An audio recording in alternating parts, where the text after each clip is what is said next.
लो लो।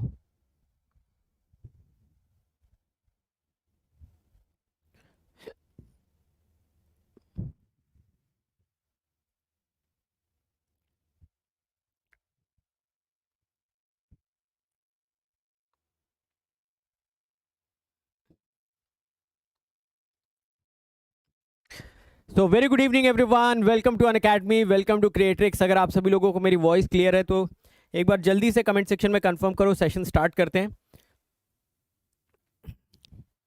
फटाफट बुला लो सभी को। आप लोगों का मोस्ट डिमांडेड सेशन था, preparation strategy for ISRO exam क्या होना चाहिए, या फिर इसके अराउंड एक पूरा का पूरा एक एनालिसिस क्या होना चाहिए। आइए एक एक करके उसका डिस्कशन करना स्टार्ट करते हैं। और ये जो सेशन है ये सारे ब्रांचेस के लिए, ठीक है। तो इसमें मैं सारे ब्रांचेस के लिए जेनेरिक बात ही करूंगा कि आपको किस तरीके से अपनी प्रिपरेशन को अप्रोच करना चाहिए। ओके, ठीक है। तो जल्दी से बताओ क्या हाल चाल है। संडे का दिन है, सुबह से शाम तक पढ़ाई लिखाई कर रहे थे या पड़े हुए थे बस एक कोने में इंस्टाग्राम रील शॉर्ट सर देखते देखते कब सुबह से शाम हो जाती पता ही नहीं चलता है। शाम को आपका सेशन था तो आगे शायद थोड़ा सा मोटिवेशन मिलेगा, फिर वापस चले जाएंगे उसी मोड में। या चेयर टेबल लेके कॉपी किताब लेके पढ़ाई लिखाई कर रहे हो। जल्दी बताओ सभी लोग, कर रहे हो ना पढ़ाई लिखाई? भाई बहुत ज़रूरी है। अगले 6 से 8 महीने पूरी दुनिया भुला दो, लग जाओ जी जान से। एक बार रैंक आ गई उसके बाद जो भी होगा अच्छा ही होगा, कुछ भी खराब नहीं होगा, ठीक है।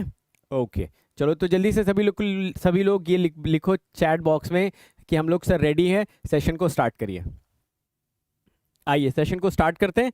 तो जैसा कि आप लोग देख पा रहे होगे कि सेशन का टाइटल क्या है। सेशन का टाइटल तो देख लो यार, ये है आपका complete preparation strategy for ISRO exam. अब इसरो एग्जाम आपका, हालांकि अभी उसकी डेट अनाउंस नहीं हुई है, बट इसरो के बारे में क्या क्या इंफॉर्मेशन आप सभी को पता होनी चाहिए, आइए मैं वन बाय वन देना स्टार्ट करता हूँ, ठीक है। सबसे पहली चीज़ तो बात कर लेते हैं इसके सिलेक्शन प्रोसीजर की।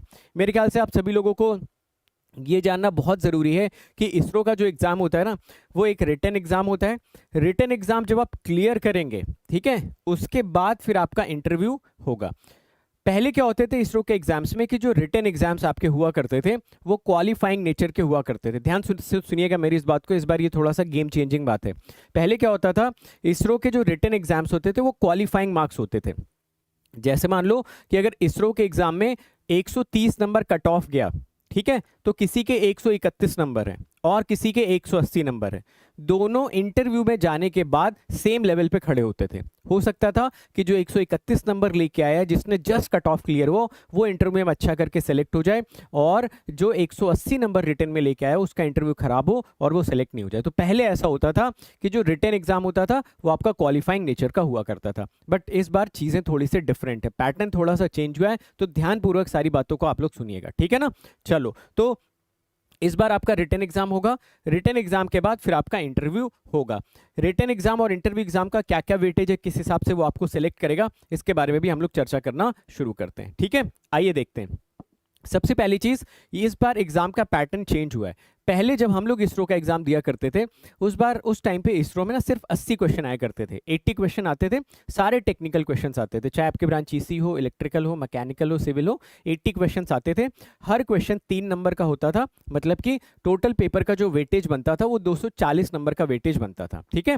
तो 240 नंबर का वेटेज बनता था और उसके लिए आपको 90 मिनट दिए जाते थे, 1.5 घंटे का वक्त दिया जाता था। 1.5 घंटे में आपको 80 क्वेश्चन अटेम्प्ट करने होते थे, जिसमें कि अगर कोई 50 क्वेश्चन 52 क्वेश्चन सही कर ले जाता था तो उसको इंटरव्यू की कॉल आ जाती थी। जनरली 130 140 के आसपास कट ऑफ जाया करती थी हमारे टाइम पे, 2013-14 के आसपास की मैं आपको बात बता रहा हूँ, ठीक है। बट इस बार पैटर्न में थोड़ा सा चेंज है। क्या चेंज है? इस बार ना इसरो के एग्जाम के पैटर्न को 2 पार्ट में डिवाइड कर दिया गया। पहला पार्ट वैसा ही है जैसा पहले था, तो ये डिसिप्लिन स्पेसिफिक पार्ट है। मतलब अगर आपकी ब्रांच इलेक्ट्रॉनिक्स है, मैकेनिकल है, सिविल है, तो आपकी ब्रांच के स्पेसिफिक 80 क्वेश्चंस पूछे जाएंगे जो कि मल्टीपल चॉइस नेचर के होंगे। मतलब 4 ऑप्शन में से एक ऑप्शन ही करेक्ट होगा, इसमें नेगेटिव मार्किंग भी रहेगी, ठीक है ना। इस बार अगर आप देखोगे तो जो मार्किंग की यहाँ पे स्कीम करी गई है ना, वो उन्होंने +1 और -1/3 कर दिया। पहले 3 नंबर का क्वेश्चन हुआ करता था, बट अभी उन्होंने बोला है कि अगर क्वेश्चन सही होगा तो 1 नंबर आपको देंगे, और क्वेश्चन गलत हुआ तो 1/3 आपका नेगेटिव मार्किंग यहां पर कर देंगे। समझ गए आप मेरी बात को? यानी कि जो पहला वाला पार्ट आपका है पार्ट ए, इसमें अभी टोटल अगर आप देखोगे तो 80 नंबर का पेपर वो बनेगा। 80 क्वेश्चन, 80 नंबर का पेपर आप सभी लोगों को यहाँ पे देखने को मिलेगा।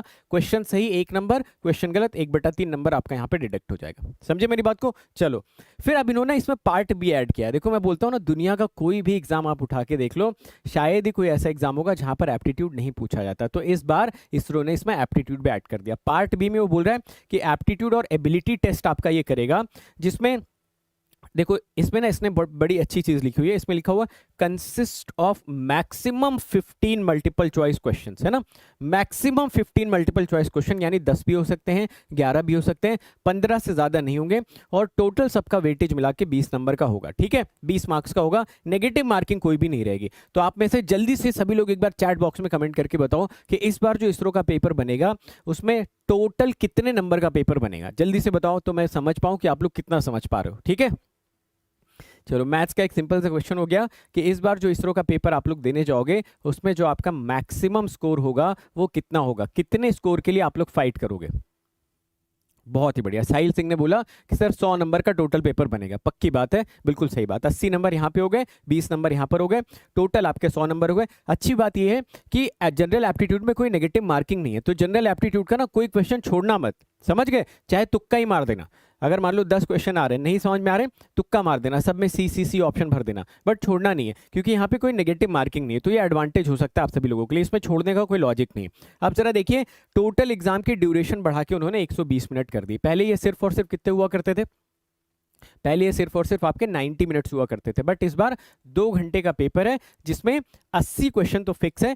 ये मैक्सिमम 15 मान के चल रहा है, तो मान के चलो कि आपको 95 क्वेश्चंस मिल रहे होंगे, जिसमें कि 100 नंबर आपको अलॉट किए गए और 2 घंटे तक आपको ये पेपर अटेम्प्ट करना है। तो मैं आप लोगों को यहाँ पे एक छोटी सी सलाह देना चाहूंगा कि आपका जो टेक्निकल वाला पेपर होता है ना, जिसमें कि 80 क्वेश्चंस आपके पूछे जाते हैं, उसमें बहुत टाइम वेस्ट मत करना। मतलब 90 मिनट्स आप अलोकेट करना 80 क्वेश्चन के लिए। जैसे पहले होता था कि भाई 1.5 घंटे इस पे इन्वेस्ट करूंगा, 1.5 घंटे में इसमें 3 स्टेप्स में आपको पेपर करने हैं। पहले स्टेप में जो क्वेश्चन आ रहा है ना, उसको जल्दी जल्दी करते चले गए, तो आप पाओगे ना कि जो 80 क्वेश्चन है इसमें से 20 से 25 क्वेश्चन बिल्कुल टुच्चे टाइप के क्वेश्चन आते हैं, मतलब बिल्कुल बेकार, देखते आप उनको हिट कर दोगे। समझ गए ना, देखते ही आप उन क्वेश्चंस को हिट कर दोगे। तो पहले अटेम्प्ट में आपको क्या करना है, पूरे 80 क्वेश्चंस को स्कैन करते हुए जाना है। फटाफट स्कैन करते हुए जाओ, जो क्वेश्चन दिख रहा है, अच्छा ये तो आता है इसको टिक कर दिया, ये तो आता है इसको टिक कर दिया, ये तो आता है इसको टिक कर दिया। बहुत सिंपल सिंपल क्वेश्चन भी पूछे जाते हैं।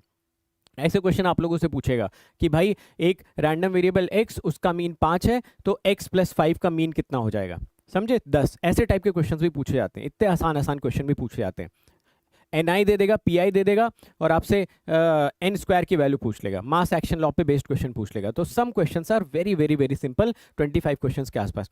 फिर सेकंड अटेम्प्ट में कैलकुलेटिव क्वेश्चंस को अटेम्प्ट करना, सेकंड अटेम्प्ट में कैलकुलेटिव क्वेश्चंस को अटेम्प्ट करना। फिर थर्ड अटेम्प्ट पे जाने से पहले एप्टीट्यूड के क्वेश्चन को अटेम्प्ट करना। ध्यान से सुनिएगा मेरी बात को, ये नोट भी करते जाना। फर्स्ट अटेम्प्ट में जो बिल्कुल 20-25 क्वेश्चन अपनी रेंज में उनको निपटा दो। सेकंड अटेम्प्ट में आप उन क्वेश्चंस को करो जो नेटवर्क के क्वेश्चन आएंगे, जो एनालॉग के क्वेश्चंस आएंगे, जहां पे थोड़ी सी कैलकुलेशन लगेगी, उन क्वेश्चंस को करके अच्छे से कंप्लीट कर लीजिए। थर्ड अटेम्प्ट में जो ये आपको MCQ दिख रहा है ना, ये 20 नंबर का, इसको अटेम्प्ट करो। इसको निपटाने के बाद फिर वापस से जाके देखो कि यार कौन कौन से क्वेश्चंस बचे हुए हैं और किसको किसको मैं हिट कर सकता हूँ। इस तरीके से आप अपने पेपर के मार्क्स को मैक्सिमाइज कर सकते हो, क्योंकि घंटे बहुत कम होते हैं। एग्जाम में 2 घंटे कब निकल जाएंगे ना, आपको पता भी नहीं चलेगा। मैंने जब पहली बार इसरो का एग्जाम दिया था, मुझे पता ही नहीं चला कि 1.5 घंटे निकल कब गए। 90 मिनट्स मेरे दिमाग में 2 घंटे चल रहा था। जैसे 90 मिनट्स हुआ, मुझसे पेपर लेने लगा। मैंने उससे बोला भाई 2 घंटे का टाइम है ना, उसने बोला 2 घंटे का टाइम नहीं है, 90 मिनट्स का मतलब 1.5 घंटे होता है। तो 2 घंटे ना कब निकल जाएंगे पता नहीं चलेगा। तो टाइम का यूटिलाइजेशन ना बहुत इंपॉर्टेंट है कि यहाँ पे अच्छे तरीके से आप लोग करिए। खैर, मुझे लगता है एग्जाम पैटर्न सबको समझ में आ गया। एक बार चैट बॉक्स में जल्दी से सभी लोग बताओ कितने लोगों को एग्जाम पैटर्न क्लियर हो गया। सर बिल्कुल सिस्टमैटिक तरीके से एग्जाम पैटर्न अब बिल्कुल क्लियर है, और ये भी आपने बता दिया कि हमें अटेम्प्ट कैसे करना है। बताइए जरा, फिर आगे बढ़ते हैं। बहुत इंटरेस्टिंग चीज़ है, इस बार इसरो ने बड़े इंटरेस्टिंग चेंजेस किए हैं, ठीक है। इसीलिए मैं थोड़ा टाइम लगा रहा था कि यार एक बार मैं खुद स्टडी कर लूँ पहले, क्योंकि टाइम नहीं मिल पा रहा था ना, तभी तो आपको बता पाऊंगा। अब पता लगा मुझे ही क्लैरिटी नहीं, तो मैं आपको कैसे क्लियर बताऊंगा। चलो अब देखो भाई साहब, ये क्या है, ये अलग ही टाइप की चीज़ वो लेके आए, क्वालिफाइंग क्राइटेरिया, ठीक है। इसको ध्यान से समझना, क्वालिफाइंग क्राइटेरिया क्या बोल रहा है। क्वालिफाइंग क्राइटेरिया बोल रहा है, मान के चलते हैं आप जनरल कैटेगरी के स्टूडेंट हो, ठीक है। अब देखो क्या बोल रहा है, जनरल कैटेगरी का जो बच्चा है उसको क्वालिफाई करने के लिए, ध्यान से सुनिएगा मेरी बात, क्वालिफाई करने के लिए 50% पार्ट ए और पार्ट बी में लेके आना होगा। यानी कि 80 नंबर में से 40 नंबर आपको टेक्निकल में और 20 नंबर में से 10 नंबर आपको जनरल एप्टीट्यूड में। इतना आपका 50% आपका रिटन टेस्ट में मार्क्स होना चाहिए। समझ गए मेरी बात को? मिनिमम, ठीक है, मिनिमम आपके 50% होने चाहिए each in part A and part B. सही बात है, ठीक है। उसके बाद क्या होगा? इंटरव्यू के मार्क्स में मिनिमम आपके 50 नंबर होने चाहिए 100 में से, है ना? मिनिमम आपके 50 नंबर 100 में से होने चाहिए, ठीक है। उसके बाद वो क्या करेगा? वो देखेगा कि अच्छा ठीक है, मिनिमम 50% वाले कितने लोग हैं, सबको छांटो। सबको वो छांटेगा मिनिमम 50% वाले लोगों में से। अब कोई ऐसा भी होगा जिसके इंटरव्यू में 60 नंबर आए होंगे, जिसके इंटरव्यू में 65 नंबर आए होंगे, जिसके रिटन में ये परसेंटेज 60 होगा, 70 होगा। तो वो क्या करेगा? इन सारे लोगों में से जिसका 60% एग्रीगेट बनेगा या उससे ऊपर, उनको वो शॉर्टलिस्ट करना स्टार्ट करेगा। समझे मेरी बात को? तो इस तरीके से इस बार सिलेक्शन प्रोसीजर हो रहा है। तो वो ये बोल रहा है कि भाई जिनके 50% से नीचे उनको तो हटा ही दो सबको। किसी का 50% पार्ट ए में है, पार्ट बी में है, और इंटरव्यू में 50 में से 100 नंबर है, तो उसको आगे भेज दिया जाएगा स्कैनिंग के लिए कि देखो भाई अब इसमें से कितने लोगों के 60% एग्रीगेट बन रहे हैं, उनको फिर सेलेक्ट करना स्टार्ट करो, उनकी एक मेरिट लिस्ट बनाना स्टार्ट करो। किसी के पार्ट ए में 50 है, पार्ट बी में 40 है, उसको निपटा देगा। किसी के पार्ट ए में 50 है, पार्ट बी में 50 है, इंटरव्यू में 40 है, उनको निपटा देगा। तो ये आपका क्वालिफाइंग क्राइटेरिया है। इसके बाद इनमें से जिसके 60% या उससे ऊपर एग्रीगेट होंगे, उनके मेरिट लिस्ट बनेगी। अब यहाँ पर ना बड़ी एक इंटरेस्टिंग चीज समझने की कोशिश करिए। जैसे मान लीजिए इसरो ने सपोज एग्जाम में ना 15 सीटें निकाली, इसरो के एग्जाम में ना 15 सीट्स उन्होंने निकाली, और सिर्फ 5 बच्चे ऐसे हुए जिन्होंने 60% से ऊपर का एग्रीगेट पार किया। सिर्फ 5 बच्चे ऐसे हुए, इमेजिन करिए। तो सिर्फ वो 5 बच्चे सेलेक्ट होंगे, जो 10 सीटें होंगी वो खाली रह जाएंगी। समझे आप मेरी बात को? तो पहले क्या हुआ करता था कि जो रिटन का पेपर होता था वो सिर्फ क्वालिफाइंग नेचर का होता था, बट इस बार आपका जो रिटन का टेस्ट है उसका भी वेटेज इसमें ऐड हो रहा है। समझ रहे हैं आप मेरी बात को? कितने लोगों को ये पॉइंट अच्छे से समझ में आ गया कि आपको ना सिर्फ 50% पार्ट ए में स्कोर करना है, 50% पार्ट बी में स्कोर करना है, बल्कि इंटरव्यू में भी 50 नंबर आपको 100 में से स्कोर करना है। इतना ही नहीं, ये तो सिर्फ और सिर्फ हो गया कि कौन से लोग आगे बढ़ेंगे, फिर इनमें से छांटा जाएगा कि भाई किसके 60% या उससे ऊपर मार्क्स हैं, फिर उनकी एक मेरिट लिस्ट बनेगी, उनको बुलाया जाएगा।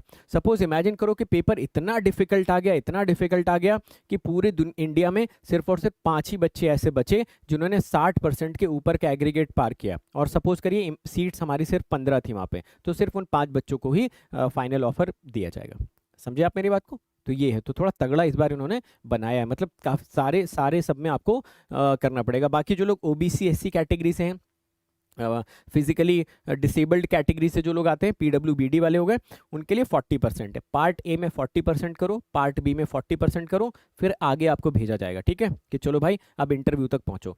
इंटरव्यू में पहुंचोगे, 40 नंबर इंटरव्यू में आपको चाहिए होगा, फिर इन दोनों का एग्रीगेट बनाया जाएगा और आगे भेजा जाएगा। देखा जाएगा कि भाई इन दोनों का मिला के 50% या उससे ज़्यादा अगर कोई स्कोर कर रहा है तो फिर उनको मेरिट लिस्ट में आगे भेज दिया जाएगा। जैसे इमेजिन करिए कि सपोज आप पार्ट ए में 50% लेके आते हो, पार्ट बी में 40% लेके आते हो, इंटरव्यू में 70 नंबर लेके आ जाते हो, ये ओवरऑल एग्रीगेट अगर 50% बन जाता है तो फिर आपको मेरिट लिस्ट की तरफ भेज दिया जाएगा। समझ रहे हैं आप मेरी बात को? वैसे यहाँ पर सोचिए, पार्ट ए में कोई 80 नंबर लेके आया, पार्ट बी में 52 नंबर लेके आया, इंटरव्यू में 55 लेके आया, एग्रीगेट उसका अगर 60% या एबव बना तो उसको भेज दिया जाएगा कि ठीक है भाई अब आप जाइए, आपके मेरिट लिस्ट के अनुसार आपका सिलेक्शन हो जाएगा। Got it?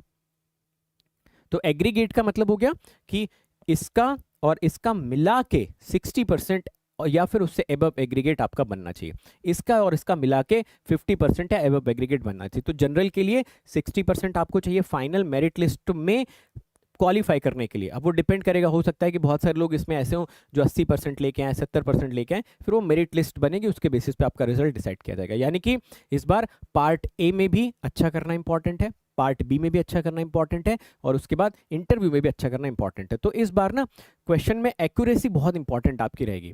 आप अगर बहुत सारे क्वेश्चन गलत करके आओगे तो कहीं ना कहीं इसरो के एग्जाम में चूक जाओगे। तो accuracy is very very important, यानी कि आपके दिमाग में एक क्लैरिटी होनी चाहिए कि अगर 80 क्वेश्चन पूछ रहा है तो भाई मिनिमम 40 क्वेश्चन तो सही करने ही करने। इसका मतलब आप कोशिश करो कि उसमें से 55 से लेके 60 के आसपास क्वेश्चन आप सही करके आओ। समझ रहे हैं आप? सिमिलरली एप्टीट्यूड में अगर 15 क्वेश्चन पूछे जाते हैं तो आप कोशिश करें उसमें 10 क्वेश्चन के आसपास कैसे भी सही करके आइए, तो आपका एग्रीगेट यहीं पे बढ़ जाएगा। फिर इंटरव्यू में थोड़े बहुत कम भी मार्क्स होंगे, ऊपर नीचे भी होंगे, तो बैलेंस आउट हो जाएगा।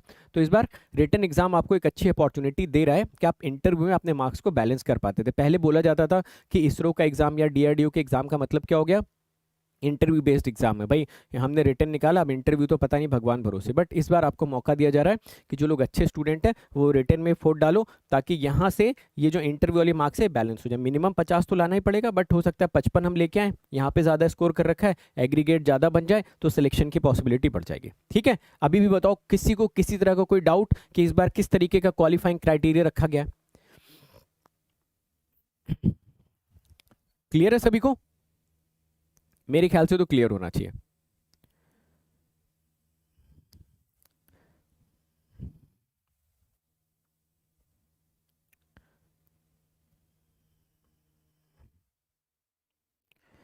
समझ आ गई ना बात, क्या मैं समझाना चाह रहा था?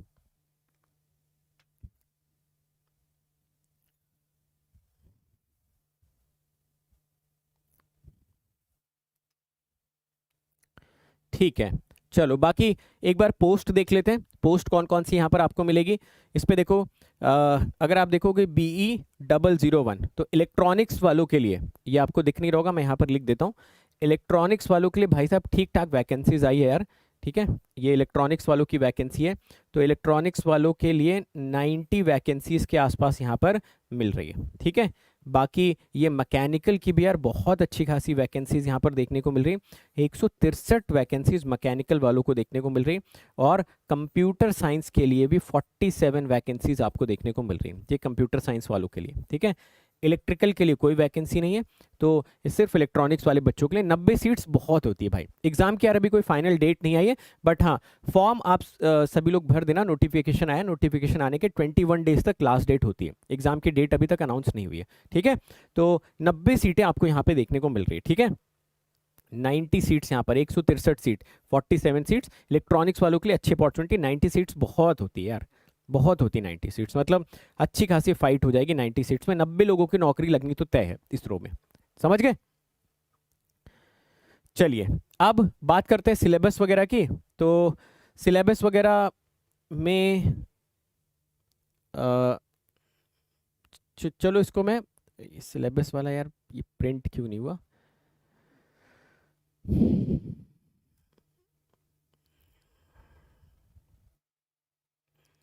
चलो तब तक मैं आपको कट ऑफ बता देता हूँ। ठीक है, कट ऑफ मैं आपको बता देता हूँ कि 2017 का ना कट ऑफ कितना गया था। ठीक है, मुझे लग रहा है वो ब्लैक ब्लैक बैकग्राउंड पे ना मैच नहीं हुआ, मैं आपको दिखाता हूँ। चलो कट ऑफ की अगर हम लोग बात करें तो स्पेसिफिकली अगर आप देखो ना, तो टोटल मार्क्स, अब ना यहाँ पर एक बड़ी इंटरेस्टिंग चीज़ आप लोग देख रहे होगे, बाकी मैं आपको सिलेबस वगैरह भी दिखाता हूँ। यहाँ पर एक बड़ी इंटरेस्टिंग चीज़ आप लोग देख रहे होगे, टोटल मार्क्स। टोटल मार्क्स आपको दिख रहा है कम ज़्यादा होते हुए दिख रहे हैं? कोई बता सकता है ऐसा क्यों हो रहा है?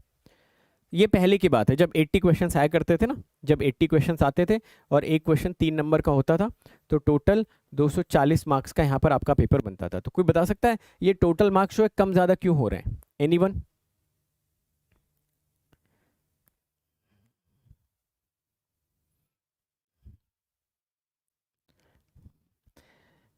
तो देखो उस टाइम पे क्या होता था ना, जैसे मान लो 240 नंबर का पेपर हुआ, ठीक है, और एग्जाम में 3 क्वेश्चन गलत आ गए, तो जो गलत क्वेश्चन आते थे ना उनके मार्क्स हटा दिए जाते थे, उस पर किसी को ना नंबर मिलता था, ना वो क्वेश्चन के बारे में कोई डिस्कशन होता था, सिंपली उसको हटा दिया जाता था। इस वजह से ये टोटल मार्क्स आपका वेरी करता है। तो होपफुली इस बार भी इसरो सेम पैटर्न अपनाएगा। सपोज 100 क्वेश्चन में से अगर 5 क्वेश्चन गलत होते हैं तो ओवरऑल जो आपका नंबर होगा, डिनोमिनेटर होगा, वो 95 ही रह जाएगा। ठीक है ना? तो अगर आप देखोगे तो सिविल में जनरल का कट ऑफ 192 गया, कंप्यूटर साइंस में 173 गया, इलेक्ट्रिकल में 169 गया, इलेक्ट्रॉनिक्स में देख लो भाई साहब 98 जनरल का कट ऑफ गया है। ठीक है, तो जनरल का कट ऑफ 98 गया है, तो बहुत ही कम कट ऑफ गया। मैकेनिकल का 139 गया है। सिमिलर तरीके से अगर आप 2020 का डेटा देखोगे तो टोटल मार्क्स 234 थे, कट ऑफ इसमें 197 किसका? सिविल का। इलेक्ट्रिकल का 164। आर ए सी का 157। तो कट ऑफ वगैरह मान के चलो कि लगभग लगभग आप 60% के आसपास स्कोर करोगे ना, तो ठीक ठाक आपका काम वहाँ पे बन जाना चाहिए। ठीक है, ठीक ठाक काम आपका वहाँ पे बन जाना चाहिए अगर आप इतना स्कोर करते हो। तो मैंने आपको पैटर्न भी बता दिया। अब बात आती सिलेबस वगैरह की, तो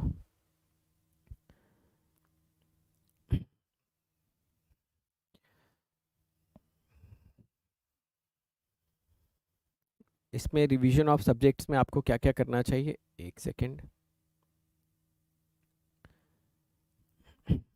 एक सेकेंड का मुझे टाइम दो। मैं वापस से अपलोड करता हूँ पीपीटी को।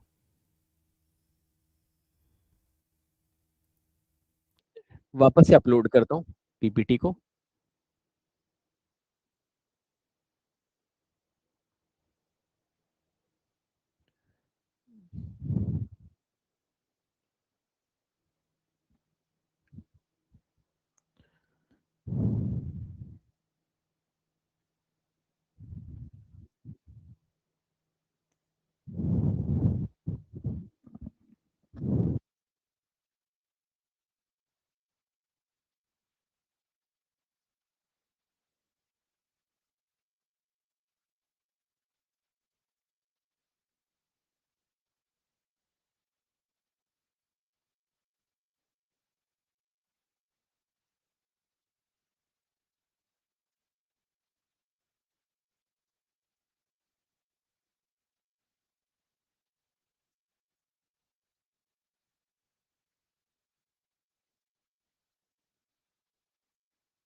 अभी वॉइस क्लियर है क्या सबको? एक बार कंफर्म करो यार जल्दी से।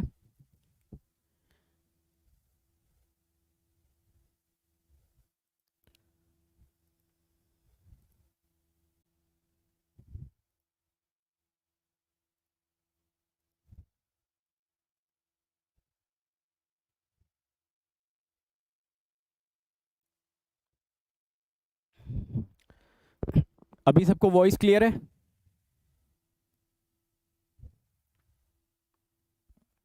अरे बोलो भाई।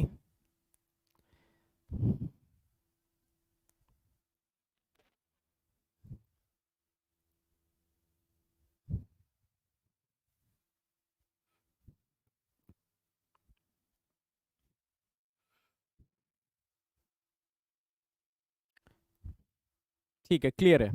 तो हम लोगों ने ऑलमोस्ट सारा डिस्कशन कर लिया था, बस सिलेबस वाला डिस्कशन बचा हुआ था। तो सिलेबस वाले डिस्कशन में देखो, आपका इलेक्ट्रॉनिक्स वालों के लिए network, digital, microprocessor, EDC, electromagnetics, analog electronics, engineering mathematics, signal system, control system, communication, VLSI and COA, microwave engineering से बहुत क्वेश्चन टाइम पे तो बहुत क्वेश्चन आते थे माइक्रोवेव इंजीनियरिंग से, ठीक है। Optical fibre and satellite com से भी बहुत सारे क्वेश्चन पूछे आते थे। तो इस वाले सेक्शन में ना, खासकर इसमें देखो, जो ये माइक्रो प्रोसेसर थोड़ा सा इग्नोर्ड होता है, VLSI and COA, microwave, optical fibre and satellite से भाई बहुत क्वेश्चन पूछे जाते हैं, ठीक है। तो ये सारे टॉपिक छोड़ के मत जाना, बहुत अच्छी तरीके से आप इनको पढ़ के जाना। बाकी जो मैकेनिकल वाले हैं या फिर जो अदर ब्रांचेस वाले हैं, वो लोग अपना सिलेबस देख लेंगे, मैं ये पीपीटी यहाँ पे शेयर कर दूंगा आप सभी लोगों के लिए। एंड पार्ट बी बड़ा इंपॉर्टेंट है, पार्ट बी का एक बार देख लो।